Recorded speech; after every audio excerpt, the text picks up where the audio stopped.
Live from KSAT 12, the Nightbeat starts right now.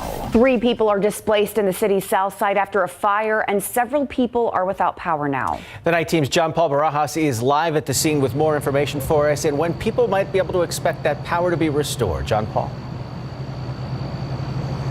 Tim, Courtney, we're on the corner of Crystal and Buffalo, where a house fire, as you mentioned, is under investigation. They're still trying to learn the cause of that, but it started at this white home in the corner with that sun on the side there, and it slightly spread to the neighboring home, but luckily the neighbor's home is okay, only about a couple thousand in damages there, about 50,000 at the home where the house started. Now, the biggest issue, the fire spread and knocked down a power line, so crews were stuck here just kind of watching the power line spark until CPS could come cut off the power. Now, once they did that, they were fully able to extinguish it. As you mentioned, 3 people at the home where the fire started are displaced. Red Cross is being contacted for them. Luckily, no firefighters were injured, no pets were lost. CPS is here on scene trying to figure out when they can get power back on. We asked fire officials how many homes were affected in this, but they do not know how many homes are without power at this time. So still a lot of questions that we're waiting on. As soon as we get the answers to those, we'll bring it to you. John Paul Barajas, KSAT 12 News. Thank you, John Paul. That is a story we'll continue to follow. After just over a year, we are now one step closer to a new contract between SAPD officers and the city. This week, the city and union negotiators reached a tentative deal to cover officers for the next 4.5 years. Of course, there were compromises on both sides, but overall, the watchdog organization Act for SA tells the night team's Lee Waldman this contract is a step in the right direction. All right, it's been a great year. In the 1980s, we gave SAPOA the whole store. Since then, we have been fighting back to at least share ownership of that store, shelf by shelf, aisle by aisle. This is a win in terms of winning back another aisle. The new potential contract came with changes in key areas. Ananda Thomas with Act 4 SA says discipline is a big one. The inclusion of an officer's past record into not only consideration for discipline, but also to arbitration is a huge win for the community. For us. The contract limited the powers of arbitration, which in the past has allowed fired SAPD officers to get their jobs back. Now an arbitrator can only overturn a firing if the police chief doesn't establish that conduct would make the entire department look bad or a good reason to fire them based on what the contract described as law and sound community expectation. We accomplished the 2 things that we set out to do. 1, which was a fair contract, and 2, which we had due process for the officers. Danny Diaz, president of San Antonio Police Officers Association, is happy with how negotiations turned out and is ready to begin the process of explaining the changes to members. We are coming out to our membership. And then once we do that and God willing, everything works out and we ratify this contract. Before it's ratified, City Council and SAPOA need to sign off on the contract. Thomas says she can't predict if everyone will give it the green light, but she hopes there's discussion about changes to civilian oversight that were not included in the contract. At one point, the Civilian Review Board, known as the CARB, was actually on the list of priorities for the city, but it fell off before they finalized their terms. I don't know why this happened. Lee Waldman, KSAT 12 News. Investigators tonight trying to find out what started a house fire that left 1 man dead. It happened this morning just around 7 o'clock over on Woodbury Drive. That's on the city's northeast side. When fire crews arrived, they had some trouble getting that man to that man due to contents and conditions inside the home. Once the fire was out, they were able to locate the man. He was near the front door. His neighbors left saddened. I felt bad because that's my neighbor, Charlie. He was a sweet elderly man. The man was pronounced dead at the scene. Right now, the Bexar County Medical Examiner is working to confirm his identity. No other injuries were reported. Attempted capital murder of a police officer. That's what a man is charged with after allegedly shooting at Bexar County Sheriff's deputies. It started just before 3 this morning at a hotel on Culebra Road. Deputies say they were keeping watch at the hotel when they noticed a car almost crash when leaving the parking lot. They say the driver continued driving recklessly, so they tried to pull him over. He led them on a chase down Culebra and began shooting at the deputies before crashing his car on Sanisa Drive and Morning Glory. Deputies arrested him as well as a passenger in that car. 2 separate couples about to arrive home after a night at a bar ended up crashing into each other. This happening on Gold Dust Drive just before 1 o'clock this morning. Police say the couples were entering the street from opposite directions. They both tried entering a driveway at the same time, causing them to run into each other head on.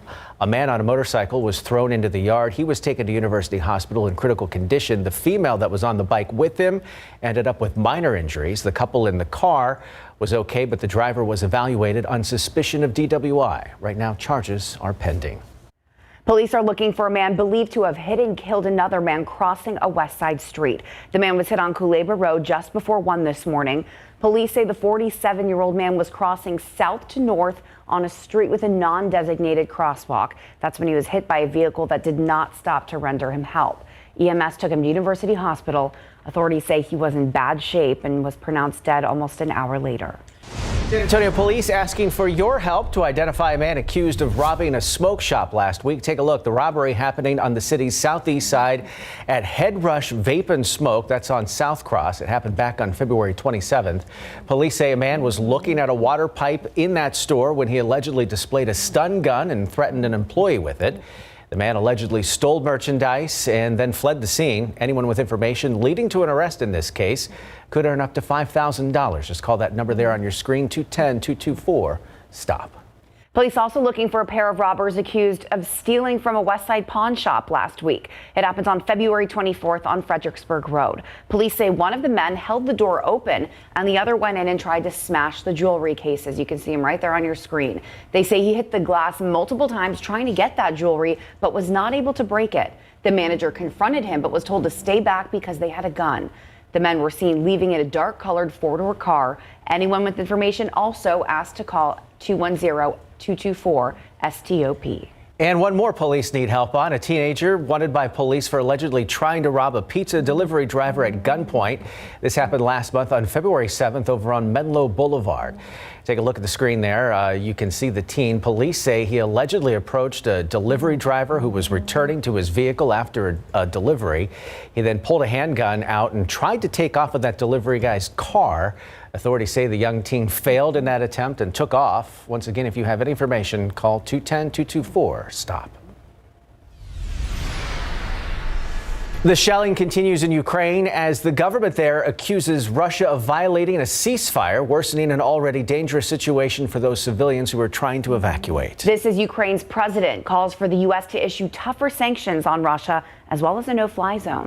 Russia's president is issuing a warning of his own. Cole Higgins now with the latest.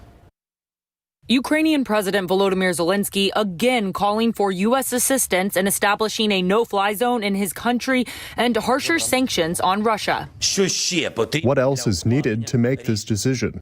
Zelensky pleading with U.S. lawmakers during an hour-long Zoom call Saturday morning. The president emphasized that the oil and gas sector of Russia needs to be sanctioned. Anything that could hurt the Russian economy will help the Ukrainian people.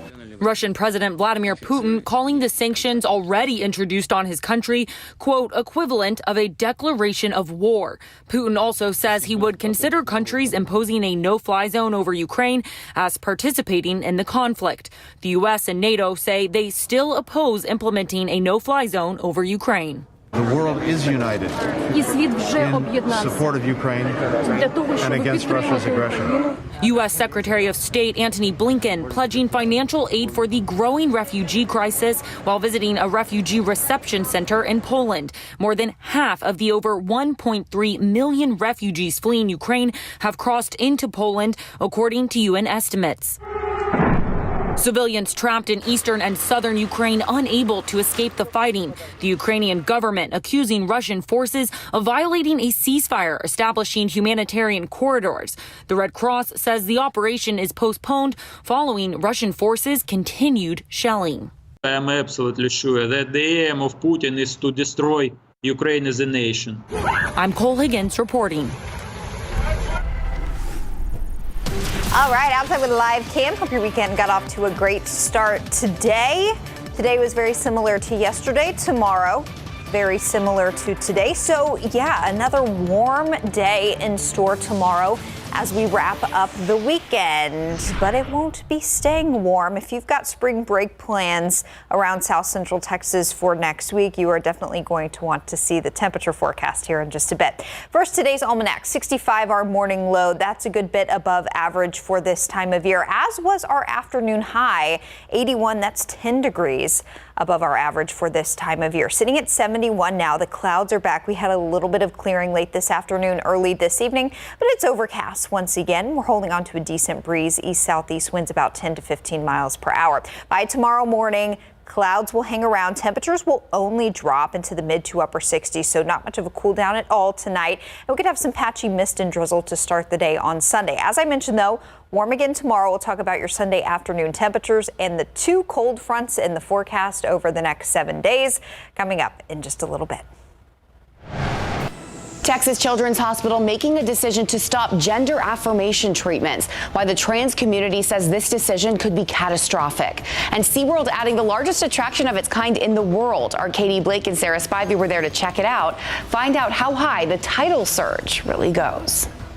And lots of kids are out for spring break this week. And if you're looking for something to do, the zoo is always a popular place. We'll tell you what they've got going on for spring break and what you can expect right after this.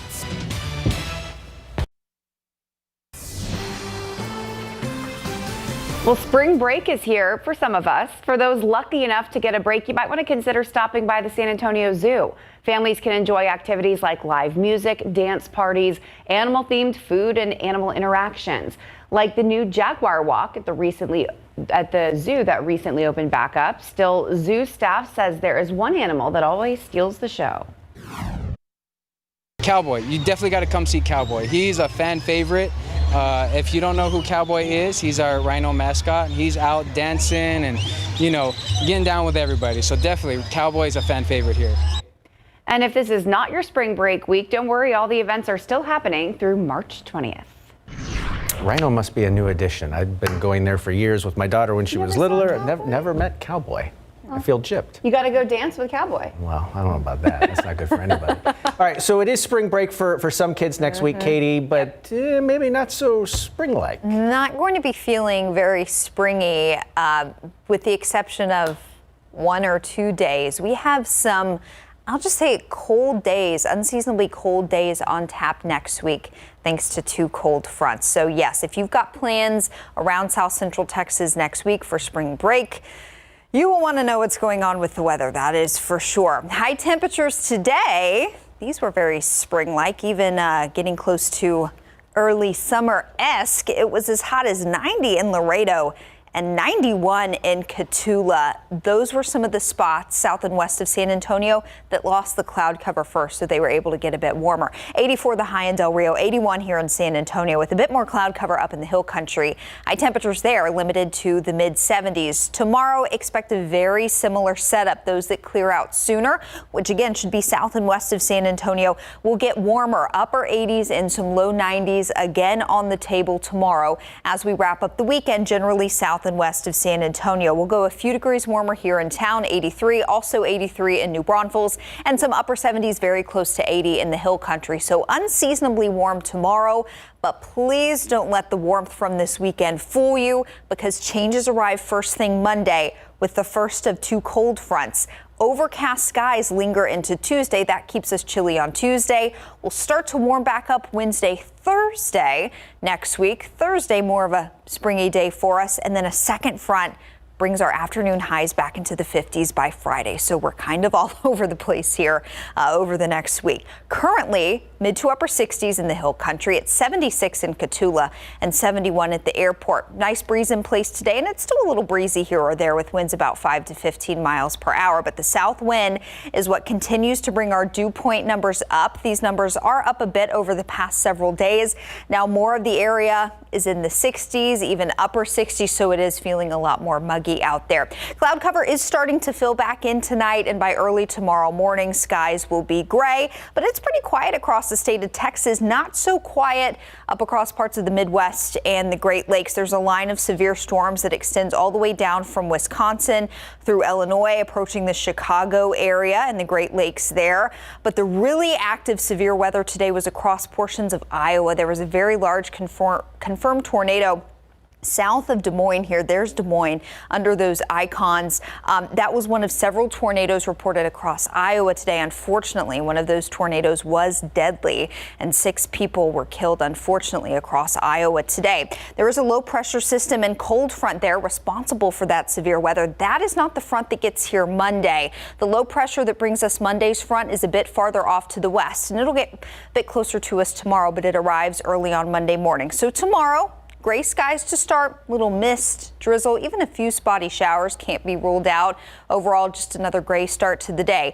We clear up tomorrow afternoon and it will be warm. And then tomorrow night, our front starts to move into the hill country. This will have a line of rain with it, but it's going to be a very unimpressive broken line of some showers. If you do get rain, I'm talking rainfall totals less than 1/10 of an inch. That is just painfully low, especially considering the rain that we need given our current drought situation. So that line moves through, broken line of showers early Monday. By lunchtime, it's down near the Gulf Coast. We'll see a little bit of clearing, but check out your temperatures on Monday, my friends. We start off first thing in the morning. I'm talking 5-6 a.m. mid-60s.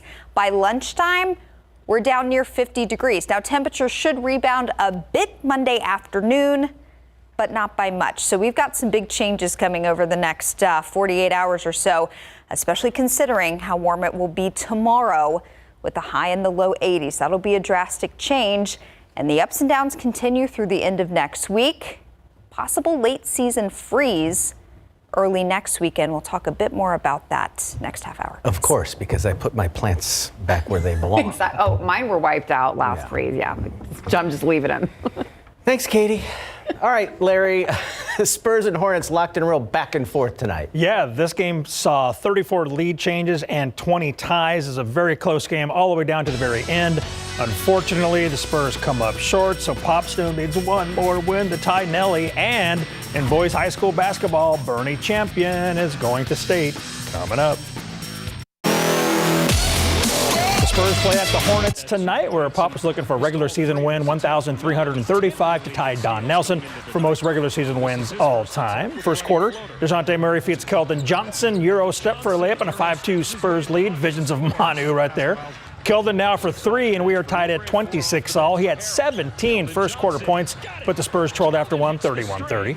Second quarter now, Jakob Poeltl misses a high shot off the glass, but Keldon works hard for the putback, and SA is down 58-50. Keldon had 23 points in the first half alone, and the Hornets led 62-60 at halftime. Third quarter now, cue up Keldon, who makes a 3-ball for a new career high 33 points. Spurs are up 92-89, but the Hornets' P.J. Washington makes this buzzer beater, and it's 99-97 Charlotte after 3 quarters.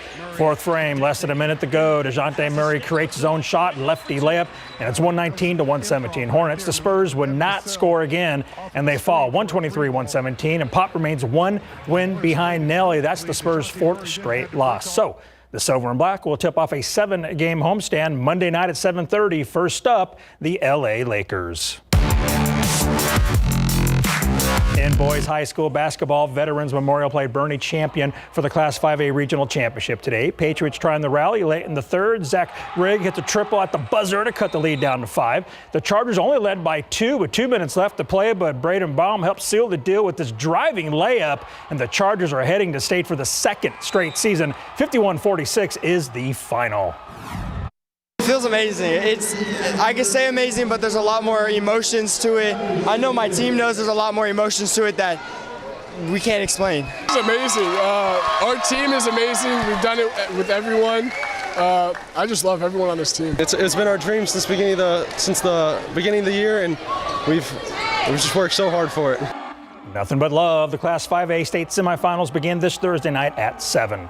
In the Class 4A regional final, Burnham beat Somerset 45-44 in overtime, advancing to state. In the Class 3A regional final, Cole topped Marion 71-37 to return to state for the 5th straight season. And in the Class 6A regional final, Austin Westlake beat Brennan 68-56. Take you to West High School for the girls' TAP 6A state championship game between Antonian and John Paul II. Apaches found themselves down 14 after 1, but they're battling back in the second quarter. Melissa Hornedo gets it ahead to Carly Winslow running the break for the land. That makes it an 8-point game, 27-19. But a few possessions later, Sydney Wade forced the steal, takes it the distance for the lay-in. Antonian can't put together a rally in the second half, and they fall 68-57. First quarter pretty much was the game. I mean, we knew we could battle, but I think we just let them get away from us a little much. As soon as we walk out those doors, we're going to be sad today, but we're going to start building tomorrow. Antonian finishes their season with a 32-13 overall record. Former Spur Bruce Bowen leads the TMI Episcopal Panthers against McKinney Christian in the boys TAPS 5A state championship game. This game was wild. Both teams went to overtime tied at 43. Jalen Gardner gives TMI a 48-47 lead with this basket and one, and he's fired up. But the Mustangs force double overtime and then pull away. Joshua Thrower corrals his own miss and puts it back up and in. That ends being the game winner, folks. The Panthers come up short in the instant classic 56-51. It hurts right now, but the beautiful part about it I share with these kids is that, it hurts because you care. So you appreciate getting to the pinnacle and having a taste and having an opportunity. That's what I preach more than anything else. The Panthers finished with an overall record of 29-15. DeMarvin Leal had his day at the NFL Scouting Combine, plus a 340-pound lineman is the talk of the Combine. We got it for you coming up later in sports. We'll look forward to that. Always great to see Bruce Bowen, always one of my favorite Spurs. Yep. Thanks, Larry. Coming up, he was missing for 2 years, his parents never losing hope, how DNA tests have identified their son, why they're still seeking closure. And a Texas Children's Hospital pausing gender affirmation treatments, why Texas trans activists say doing that might not be the right move. Also some breaking news when we come back. As we begin this next half hour, we do have some late-breaking news to pass on to you. San Antonio police investigating a crash where a pedestrian was hit and killed on the west side. We are now learning that an SAPD officer was involved in that crash. The Night Team's Lee Waldman live at the scene right now with what we know so far. Lee. All of this information is still very preliminary at this point, but we did just wrap up speaking with a lieutenant with San Antonio Police Department who tells us a 64-year-old Hispanic man was hit and killed by an officer with SAPD right here at this intersection at 39th and West Commerce. You can see it's still very active here, but it happened around 8:30 tonight. Now, according to that lieutenant, 2 officers were on their way to another call when this accident happened, but they say a man was crossing and the veteran police officer, a 2-year veteran with the San Antonio Police Department, could not avoid that pedestrian. Now, it did happen in this dark intersection behind me. Now, the lieutenant couldn't tell us if the police department officer had their lights and sirens on, but she did share that the pedestrian, he was wearing dark clothing. Now, right after that officer struck that man, they said the officer pulled over, tried to render aid, then called EMS. Unfortunately, that man was pronounced dead at the scene. Now, they tell me there's going to be 2 investigations happening here, one with the criminal investigation, but also an administrative investigation. They said all of this still very preliminary investigations, very active scene here. We have TID on scene, we have CSI on scene. I also asked if those lights there across the street, I want to point out that intersection, it's very dark on that side of the street. I asked if that had anything to do with this crash. Maybe the officer couldn't see the gentleman, but the lieutenant we spoke with said that she could not speculate as to that at this point. She said it's still very, very early on in this investigation. Live at 39th and West Commerce, Lee Waldman, KSAT 12 News. We'll continue to follow that story. Thank you, Lee. Gender-affirming care for transgendered children in Texas is in jeopardy. State leaders have asked Child Protective Services to investigate gender-affirming care as child abuse. Now, Texas Children's Hospital says it's pausing specific treatments. The hospital says the decision has left them no choice. Steve Campion has more. Outrage among Southeast Texas's trans community continues to grow at this hour after Governor Abbott instructed CPS to investigate parents who work alongside doctors to give trans youth access to gender-affirming care. Just into Eyewitness News, Texas Children's released a statement confirming changes. Quote, the mission of Texas Children's Hospital is to create a healthier future for all children, including transgender children, within the bounds of the law. After assessing the Attorney General's and Governor's actions, Texas Children's Hospital paused hormone-related prescription therapies for gender-affirming services. This step was taken to safeguard our healthcare professionals and impacted families from potential criminal legal ramifications. End quote. Trans activists and mental health experts warn the decisions being made in Austin could prove catastrophic for those most vulnerable. The governor is not licensed in any professional way. Neither is the attorney general who made this statement. And it directly conflicts with every single professional organization who has affirmed transgender care as a medical necessity. And that's the most important piece of this, is that they are unilaterally making a decision that goes against every single professional organization. The people that have never had to think about their gender identity, that is such a privilege, because those of us that have had to think about it, the reason is because we don't fit in to the two boxes that society has given us, male or female. A judge has halted the governor's directive for now as the battle plays out in court. Mental health experts say suicide rates for the members of the LGBTQ community, especially trans children, are much higher. They stress these should be decisions left alone to a family and medical health professionals. Authorities say DNA tests prove that remains found near a lake outside of Houston belonged to a young man who vanished back in 2020. 20-year-old Kyle Rugg disappeared after a fishing trip with friends. Rugg's parents had remained hopeful over the years that their son was still alive, but there was no trace of the 20-year-old that was ever found. DNA tests, however, confirmed that remains found at the lake back in 2020 are those of Kyle Rugg. The sheriff says he was murdered. His parents had spent years looking twice at every face that passed that resembled their son. You realize that the next time you're driving down the street and you go to look at somebody, you're like, oh, wait, that can't be him. That's not even a possibility anymore. The Ruggs now focused on finding the person who killed their son. Kyle was last seen fishing with friends. After that, they say he went off with some other friends that nobody else knew their names. A $25,000 reward now being offered to anyone who knows where he went and who might be involved. Well, it is said to be the largest attraction of its kind, and it's here at SeaWorld San Antonio. After the break, see our very own Katie Blake and Sarah Spivey take on Tidal Surge.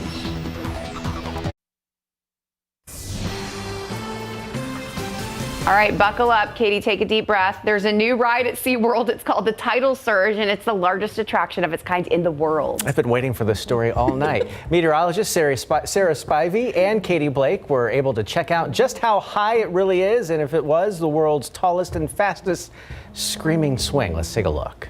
Hey everyone, meteorologist Sarah Spivey and meteorologist Katie Blake here at SeaWorld, testing out this bad boy behind me, Tidal Surge, the new ride here at SeaWorld. We're here with Ray. Is it still really exciting when a new ride opens? It's exciting anytime we open something brand new here at SeaWorld. You will actually soar up 135 feet in the air at 68 miles per hour, giving you amazing views of the park. Oh We're gonna do it. I'm so excited. Let's check it out.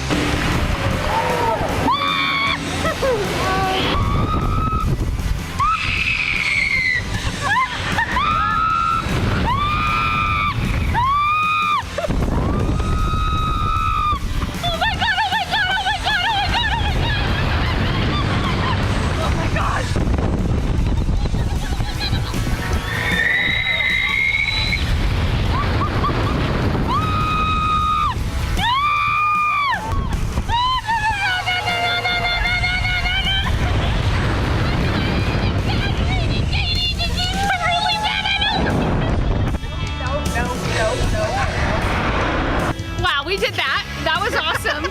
It was way scarier than I thought it was going to be.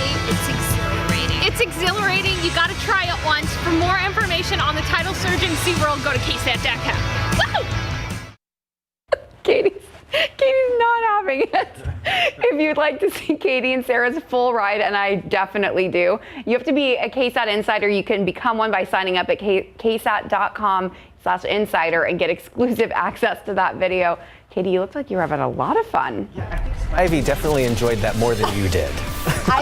You looked a little terrified. They had that little GoPro, and I was so scared that I completely forgot that the GoPro was there, and like we were supposed to, act like we were having fun. So yeah, that was something. So you need acting classes. Yeah, I do. You don't look like you were having much fun. It was really something special. But y'all go check it out. Have a great time on spring break. And here's my segue, okay? Stay with me. Spring break, we've got some great theme parks here in the city, and it's fitting that next week our temperatures will take us on a bit of a roller coaster, some ups and some downs. We'll talk more about it coming up in just a few minutes. I feel like we can't top anything we just saw. I mean, the rest of it's all downhill after this. Yeah, not nearly as exciting. But I guess we have some ups and downs as we're going into this week. Yes, definitely. I think a lot of people will probably have enjoyed how warm it was today, how warm it'll be tomorrow, but cold weather will return and pay us another visit as we get into next week. So let's talk about our last freeze around here. I know some folks are probably itching to do some yard work, maybe do a little planting. I would hold off because we do have the potential for a late season freeze next weekend, and we'll talk more about that. But just for a little bit of perspective, we're past our average last freeze date here in San Antonio. That's around February 24th. But we have had a freeze as late as early April. So let's look at your morning lows all the way through the start of next weekend. So we'll start on Tuesday morning. The morning that I'm really focused on for this potential late season freeze is going to be Saturday morning. So we're talking a week from now. That's the day that we'll be watching for potential late season freeze, especially north of Highway 90. But as we continue to get data in here, we may also have some spots north of 90 try to flirt with the freezing mark as we get into Wednesday morning. So a couple days to watch this week. But we're feeling more confident about the potential for a late season freeze late next week. So we've got two cold fronts in the forecast. First one arrives Monday. Second one arrives early on Friday next week. So Thursday afternoon we're warm, but then this front comes through late Thursday night, early Friday morning. And this is the one that brings in a cold and dry enough air mass that we could have a freeze, especially along and north of 90 Friday night, March 11th into Saturday, March 12th. So just keep that in the back of your mind. We're watching these temperature trends closely. And of course, we'll keep you updated.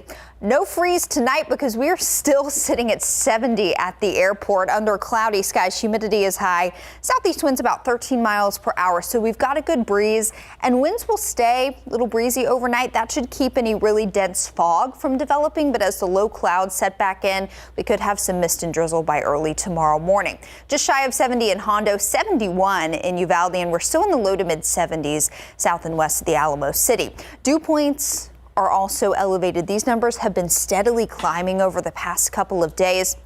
And now we've got essentially everyone with the exception of Del Rio in muggy territory there. And these dew point numbers will be staying in muggy territory all through the day tomorrow. They won't fall until early Monday morning with the arrival of our first of two cold fronts. I don't even have to draw it on here for you. You can see where that front will be Monday 7 a.m. already past San Antonio. Dew points will already be falling by early Monday morning. So we'll get some drier air in on Monday. Also, some much colder air. Another note about this front, we will have a low, very brief rain chance early Monday morning as this cold front sweeps on through.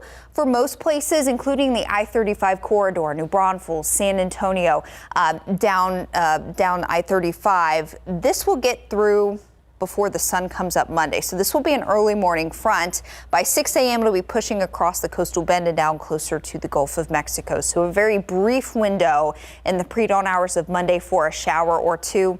Won't add up to much at all. Consider yourself lucky if you even get a little something early on Monday. Now temperatures, these will also be falling quickly Monday morning, 6 a.m.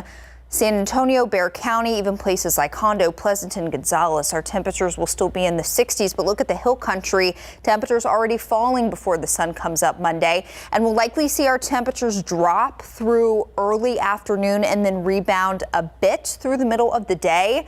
but not by much on Monday. So that cool down on Monday will really be a big shock to the system, especially considering that a lot of us will get into the 80s again tomorrow afternoon. So plenty of ups and downs here over the next week or so. We'll keep you updated, of course, on the potential for that late season freeze late next week, guys. I'll tell you what I won't be doing this week. What's that? Going on that roller coaster thingy. Smart. Trying to figure out how to get over there and go for a ride myself. Love me some SeaWorld, but I'm not joining you. All right, Larry, some guys with San Antonio ties showing off their skills up in Indianapolis in the NFL Combine. Yeah, NFL Scouting Combine, a handful of locals, including Judson Rocket great DeMarvin Leal, had his chance to shine today in front of NFL scouts. And this is what 341 pounds looks like running the 40-yard dash. This guy has set the NFL world on fire. I'll explain why coming up.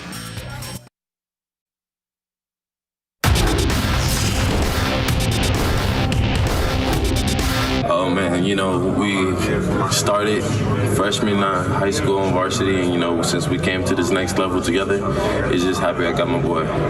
Judson Rockets, DeMarvin Leal, and Sincere McCormick are experiencing the NFL Scouting Combine and soon the NFL Draft together in big board sports. Pro football coverage, powered by Davis Law Firm. Judson Rocket and Texas A&M great DeMarvin Leal finally went through on-field workouts at the NFL Scouting Combine today, Lucas Oil Stadium in Indianapolis. And this session was all about defensive linemen and linebackers. Leal got to show off his power, speed, and agility. He ran the 40 in 5.01 seconds, then 5.06 seconds, but his official time was 5 seconds flat. Yesterday during his media session, Leal said stopping the run can only help edge rushers like himself get to the quarterback.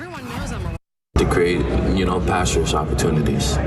When you stop the run, you make them have to, you know, change what they're doing and go to that other option, which is, you know, that's how we make money. That's how we do it. As defensive ends and defensive tackle, you know, we love when it's passed because that means it's time to go. Yesterday at the Scouting Combine, running back Sincere McCormick ran both of his 40s in 4.61 seconds, but his official time is 4.6 seconds for the Judson Rocket and UTSA Roadrunner. Sincere also came up with this one-handed catch during passing drills. The ball was off the mark, but he snagged it with his right hand and secured the catch with his left and completed the play. His UTSA teammate Tariq Woolen will hit the field tomorrow with the rest of the defensive backs. During his Q&A session, Tariq talked about the importance of being a good teammate. On and off the field, that's something that's big to me, and being a great teammate is something that's key to me too, because being a great teammate, you make everybody around you better. So just being a great teammate and just with my skill set, I just feel like I can add an addition to that. So make sure the guys around me comfortable, being a great teammate, and you'll see like the performance of the guys around you and yourself, it arrives and throughout the whole building and in your position group. Former UTSA offensive lineman and Wagner alum Spencer Burford ran the 40 in times of 5.24 seconds and 5.22 seconds, and his official time was 5.19 seconds. The Pat's Pulpit, a New England Patriots website, named Burford one of its 6 winners, saying he may have been the smoothest athlete they saw taking part in offensive line drills. And we end with former Georgia defensive tackle Jordan Davis, the talk of the Combine. He's 341 pounds and threw down an unofficial 4.82 40-yard time, the second fastest time among defensive tackles at this year's Combine. First went to his Georgia teammate Devontae Wyatt, an official 4.77, but he's some 35 pounds lighter than Davis. Plus, Davis' time is faster than NFL quarterbacks Baker Mayfield and Jameis Winston, and here's the camera work to prove it. I mean, that's just crazy. So basically, a number of NFL quarterbacks don't stand much of a chance at all to get away from Jordan Davis. And by the way, his official time was even faster at 4.78. Now, some football players jumped on Twitter to talk about his 40. Cowboys rookie linebacker Micah Parsons tweeted, "Jordan Davis, LOL freak." Green Bay Packers nose tackle Kenny Clark, who weighs 313 pounds himself, tweeted, "Big boy moving." And former football player Dwayne "The Rock" Johnson tweeted, "A 4.840 is fast. A 4.840 at 341 pounds is wholly fast. And great run, big man. Can't wait to see you wreak havoc." Yes.